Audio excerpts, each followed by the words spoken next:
Hey everyone, it's Josie and welcome to part 2. Part 1 I talked about shoulder instability and nerve pain. And in part 2 I wanted to talk about my experience with nerve pain association with my shoulder instability before both of my shoulder surgeries. I don't have any major diagnoses that would contribute to nerve pain. I never showed signs of small fiber neuropathy, so I've never gotten tested for that. I don't have fibromyalgia, and I don't have any autonomic nervous system conditions, so I don't have POTS anymore. What I do deal with nerve pain-wise is I have occipital neuralgia that causes migraines. I have an allergy that one of the reactions is I feel like my body is on fire.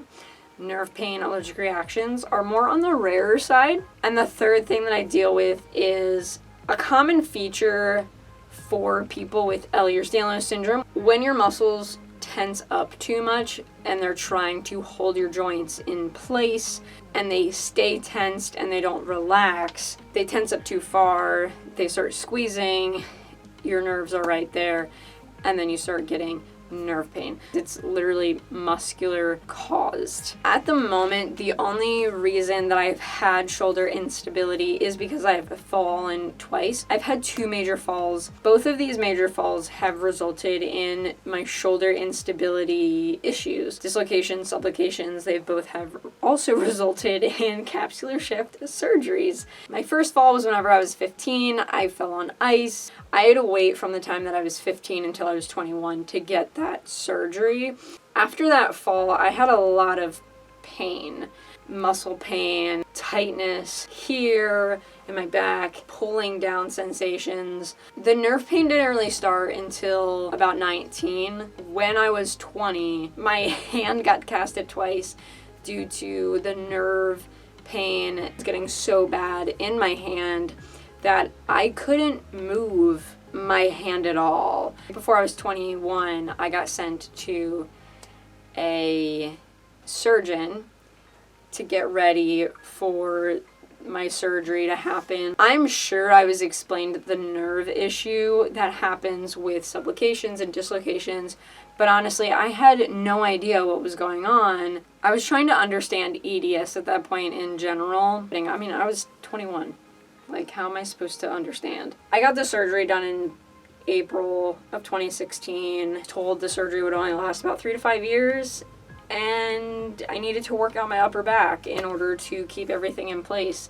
That's exactly what I ended up doing. Didn't have any nerve problems after that, and went from there. In 2020, I had COVID, and then in 2022, I had COVID again. Whenever I had COVID that second time, I started getting nerve pain down my arm. I started freaking out.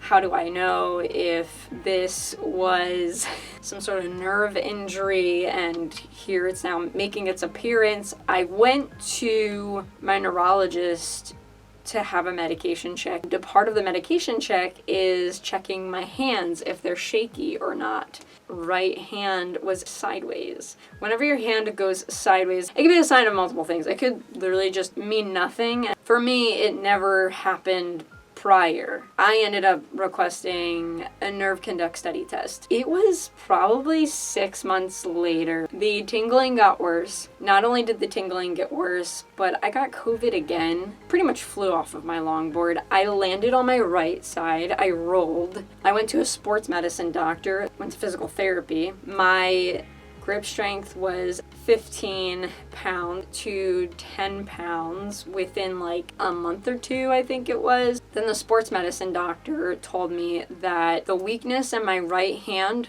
was because I was left-handed. I finally got the nerve conduct study test done, and it came back as there was no damage to any of my nerves in my right arm. But that ended up confirming the fact that this was probably something with my shoulder.